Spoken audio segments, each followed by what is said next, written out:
This is Case Johnston. I'm the manager for the Utah Center for the Book, the Utah affiliate of the Library of Congress, and the manager of the Utah Humanities Book Festival that happens October 1st, October 31st. Every year, this next year will be our 25th anniversary. This year, we have Jack Carr with us. He will be at the Park City Library with our guest, Adrian Herrick Juarez, on October 26th at 2 p.m. I got that right, didn't I, Adrian? You got that right, and we can't wait to have Jack Carr here at the Park City Library.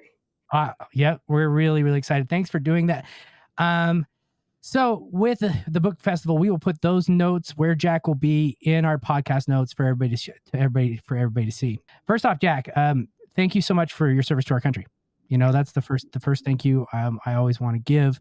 From a young age, Jack Carr had two. I'm going to take this from your bio. I hope you're cool with that. Two dreams: serving his country in uniform as a Navy SEAL and becoming an author. Something I want to talk about a little bit later.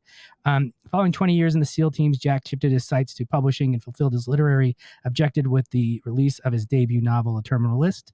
Since then, he has captivated readers worldwide with the gripping tales of James Reese in his New York Times bestselling novels, True Believer, Savage Son, The Devil's Hand, In the Blood, and Only the Dead.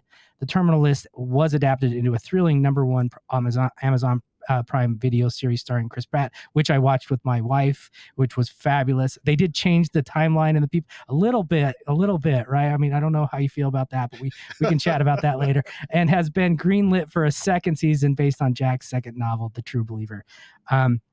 In addition, prequel origin stories based on the character Ben Edwards titled The Terminal List, Dark Wolf, starring Taylor Kitsch, is currently in production. The seventh novel in the Terminal List series, Red Sky Morning, is available June 18th, 2024. Jack's first nonfiction work, targeted Beirut, the 1983 Marine barracks bombing and the untold origin of the war on terror, will be published on September 24th, 2024.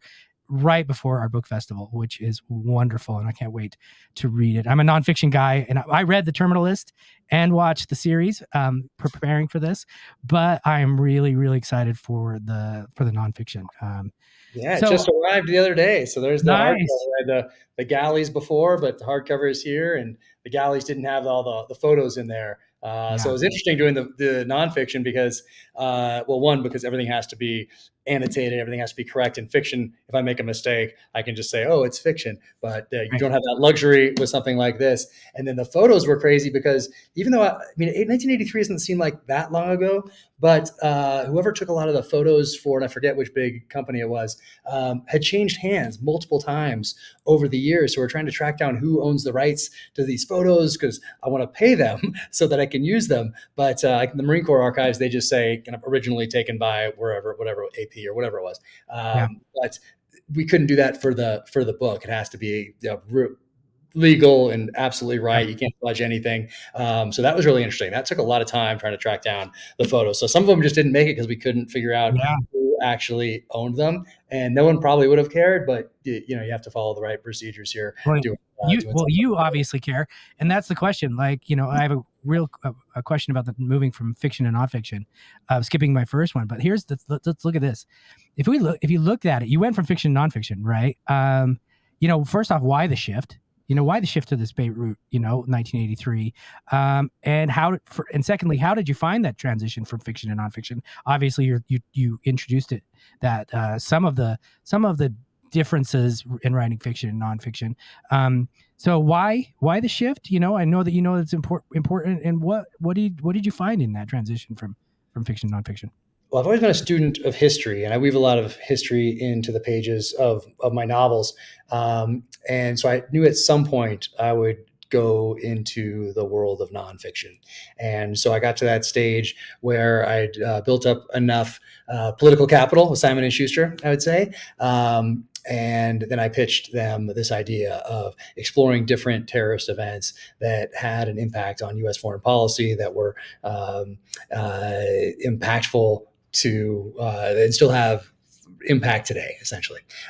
So I could capture some of those lessons, because we're not very good at, one, capturing lessons, and then two, taking those lessons and applying them going forward as wisdom. And so I thought the least that I can do is capture some of these lessons. And for me, 1983 Beirut was really a tipping point in terms of the U.S. relationship with the Middle East. Of course, there are things before that, 1979, Iranian hostage crisis. You can go back to the 50s, look at Iran there as well.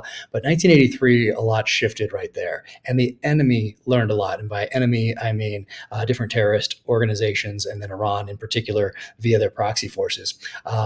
And we've been operating on a model based off the lessons that Iran and their proxy forces learned back in 1983.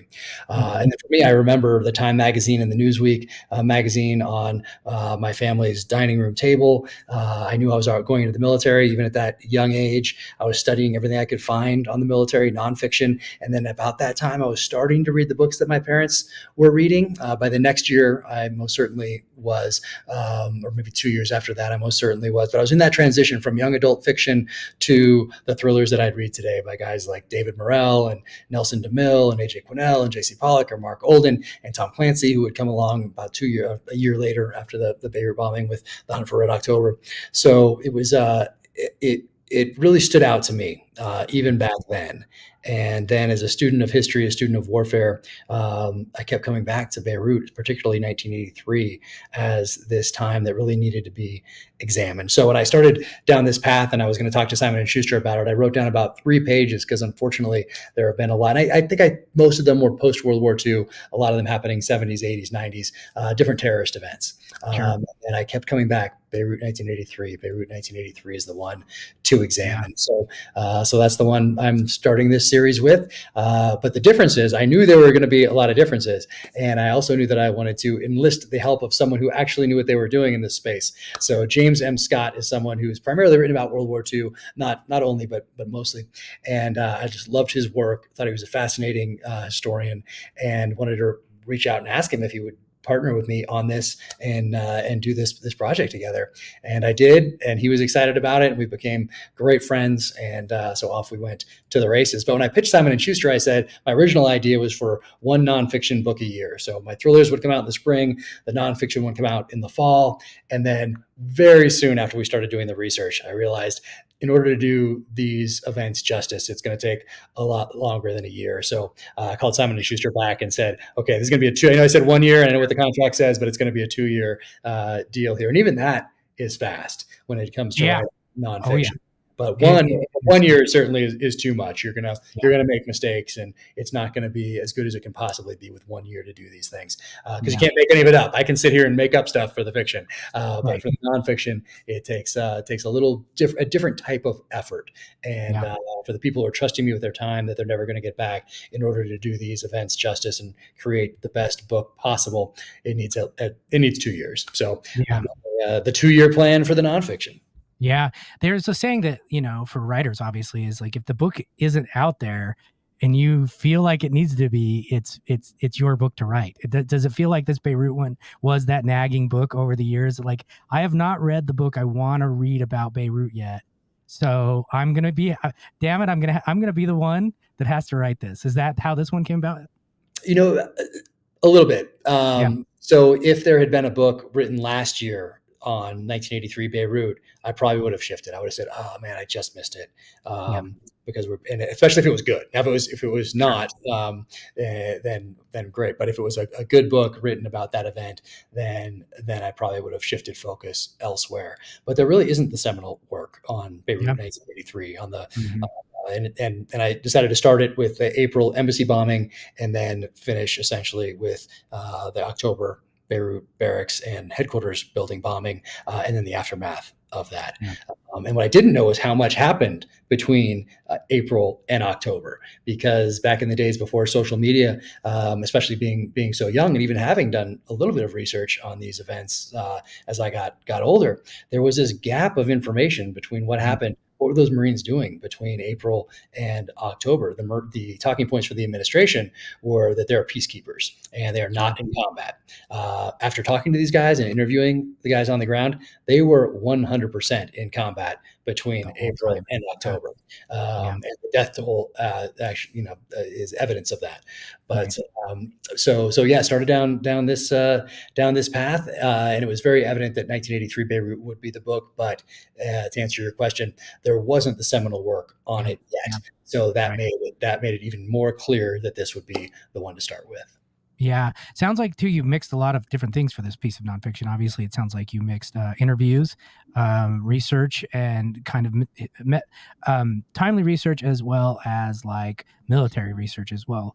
Um, how many of these Marines were you able to talk to for the book when it came Oh, out? a lot. I don't want to say the exact number because I might mess it up, but a lot of Yeah. people were interviewed. Not all of them made it in to the book, unfortunately, but Mhm. because you have to keep everything moving forward. But every interview that we did certainly supported Sure. what is Yeah. in the novel, whose eyes were seeing this event through. Yeah. A lot of it was so heartbreaking. So yeah, there were those interviews. There's Marine Corps archives, the Reagan Library archives, and everyone was so open, which was interesting. Yeah. There was everybody really wanted this story told, Right. and especially once I talked to these different guys, they I mean, it's such an honor. I feel like I'm going to get emotional talking about it now. It's such an honor to be like the vessel to tell this story. This is not my story. Yeah. This is their story, and that was from the outset. That's what I wanted. I wanted this to be their story. I wanted to humanize this event, and then also capture those lessons learned at the tactical, operational, and strategic levels. And Yeah. so that's why there's this mix of different viewpoints as someone goes through the novel. So you have someone who's an officer on the ground here, someone who's enlisted on the ground here, someone who's a dentist, someone who's a chaplain, someone who's trapped in the rubble, someone who runs it as a first responder, Yeah. and then you have what's happening back in Washington, what's happening in the Reagan White House, and what advisors are telling President Reagan that he needs to put these Marines ashore, and who's telling him he needs to put these Marines on a ship offshore. Right. And those are movements that were happening back then. So I actually got to talk to Michael Reagan about it, and he said that his dad was haunted by this event Huh. until the Really? day. That begs the next question, really, and that is your ethos, in the sense that do you believe, because of your history, not only in the SEALs but also as a writer, who do you think that ethos opened more doors to you than it might just any journalist going in there and asking these questions to these Marines? I think it was a combination. It was a combination of my background. So the shared experience that I have with these guys is that we all serve together, Yeah. although Right. different time frames. We do share that common bond, and then it's a small community, and they're aware of people's reputations and all the rest of it. So I think that certainly opened doors. But also having James Scott, a respected military historian, on board with a track record of amazing work, that combination and that team is really what opened these doors. Yeah. Is there, so I mean, I can't speak to this obviously, but is there kind of any kind of statute where they can speak about these kinds of things after something like 1983, or is that something they could have spoken about in 1984? Does that make sense? Yep, there's a couple books that people wrote, just their perspective. On the shelf over there is why I'm pointing over there.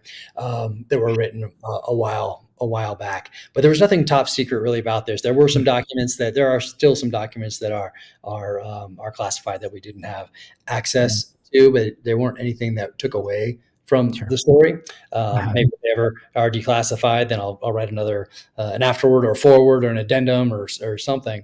Yeah. But nothing that really takes away from the themes and the meat of the story. What happened? So Well, yeah, well, I yeah. mean, because in the end, isn't it really their stories that are the most important? That kind of are the meat. It's the humanity of the day, or the lessons learned or not learned from what happened.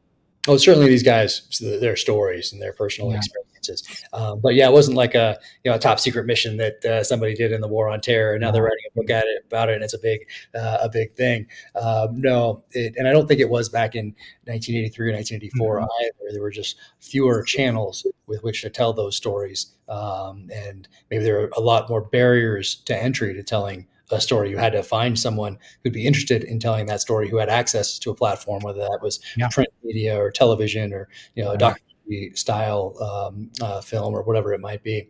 But now, of course, there are a lot more platforms, but so much time has passed. People haven't necessarily forgotten Beirut 1983, but it so few people served there. It wasn't like a generation going to Iraq and Afghanistan, not a generation going into World War II, not a generation that was impacted by the Vietnam War.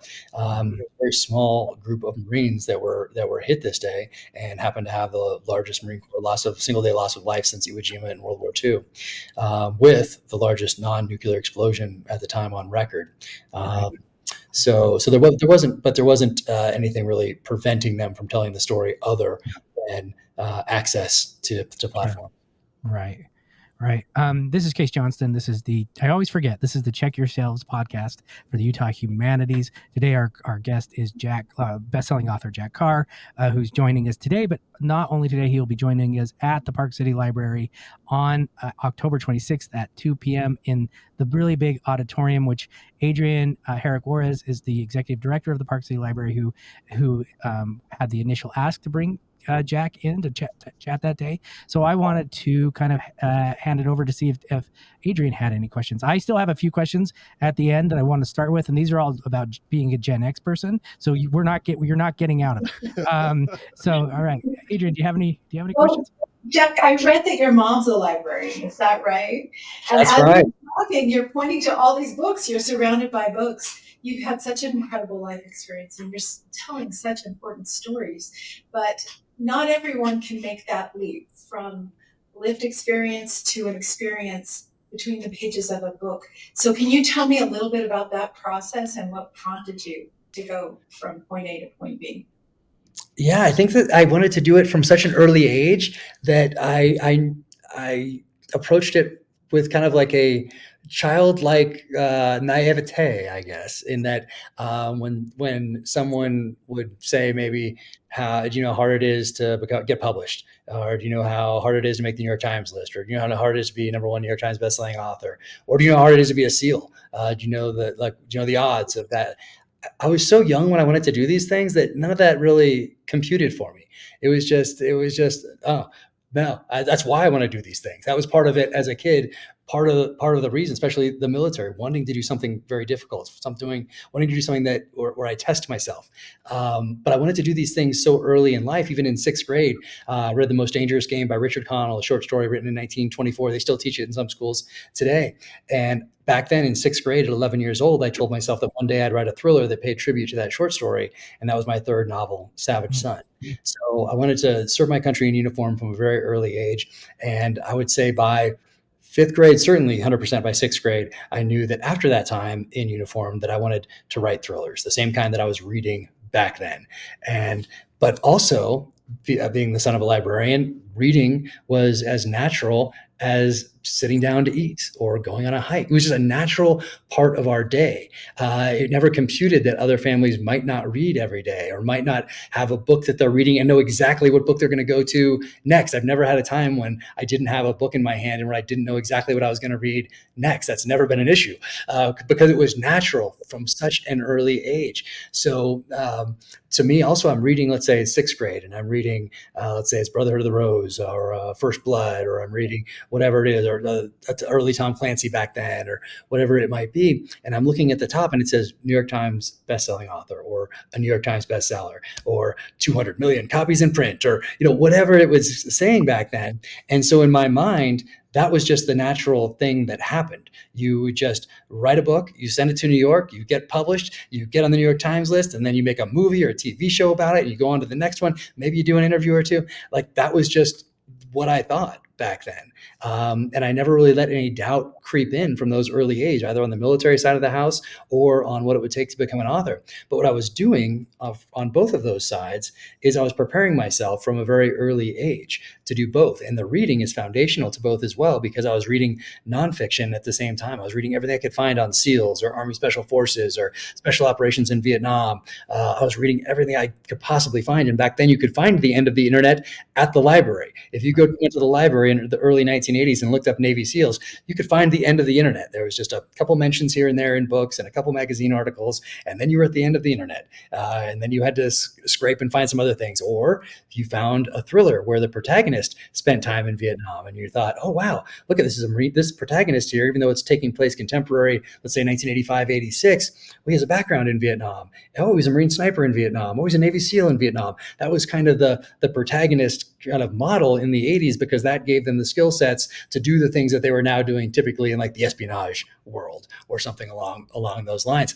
But what I was doing was educating myself on history and warfare on one side, and at the same time I had these amazing masters in the art of storytelling who were essentially my professors, because I was reading these books without the filters that come over time. And by that I mean I was just sitting down. I didn't have any responsibilities in the world. I was not worried about mortgages or car payments or kids' schools or any job, anything. I was just reading these books for the magic in those pages.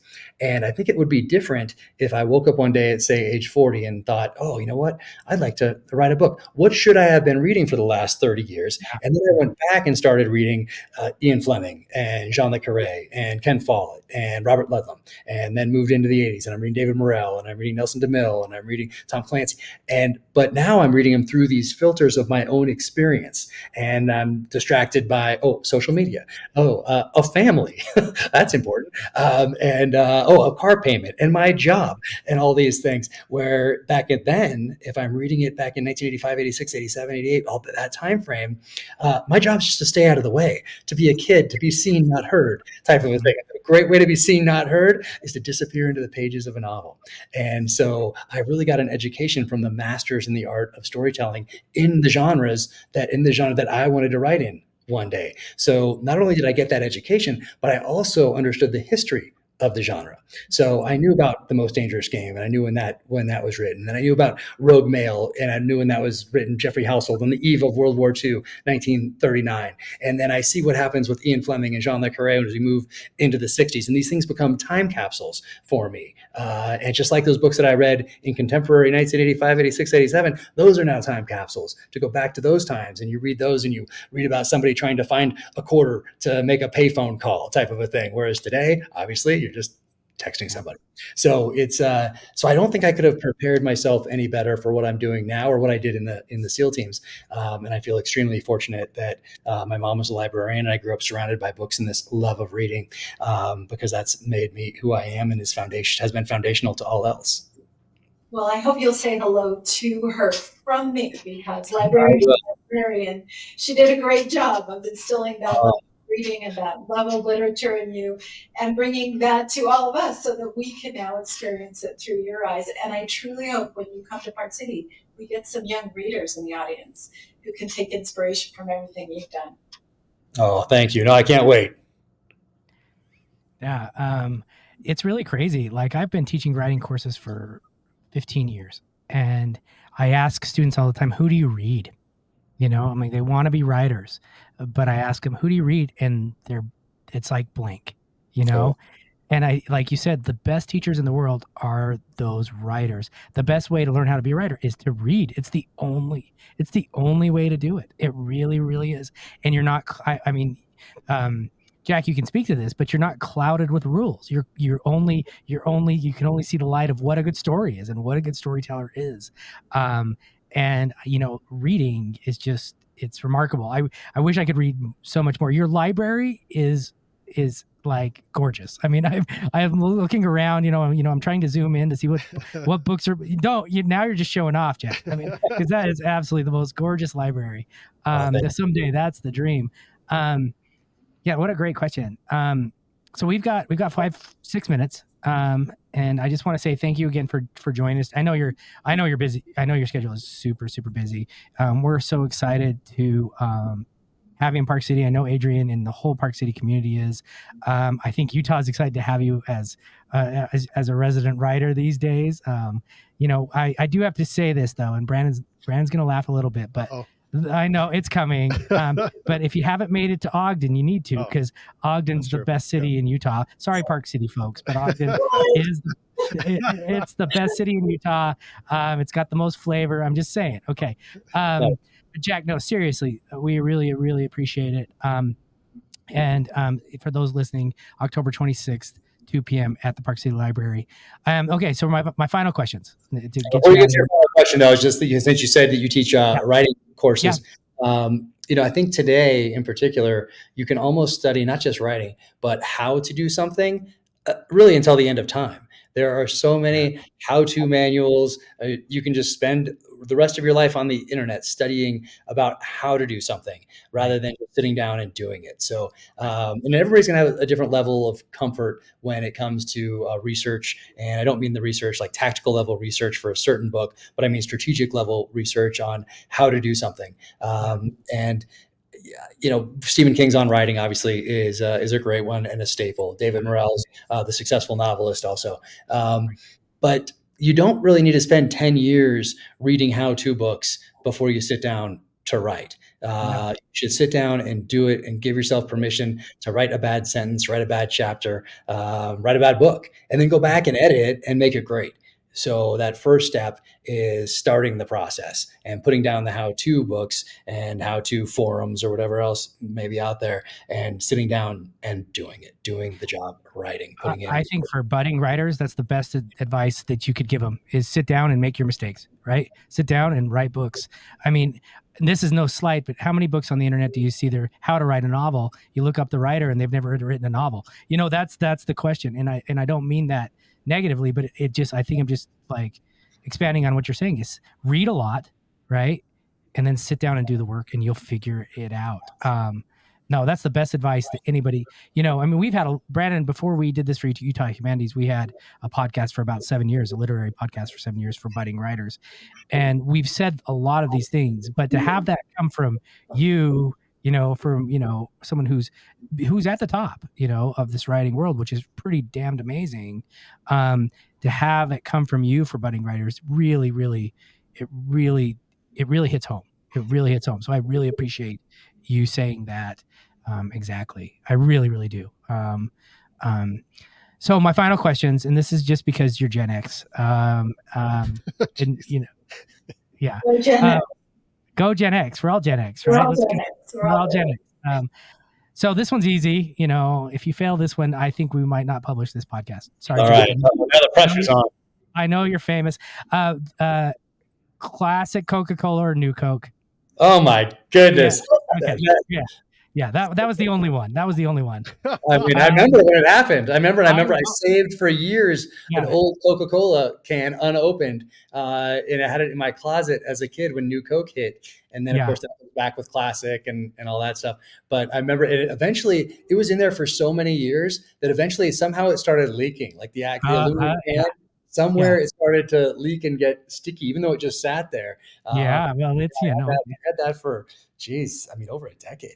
Well, based on your Wikipedia, we're the same age. So that's why these questions are coming up.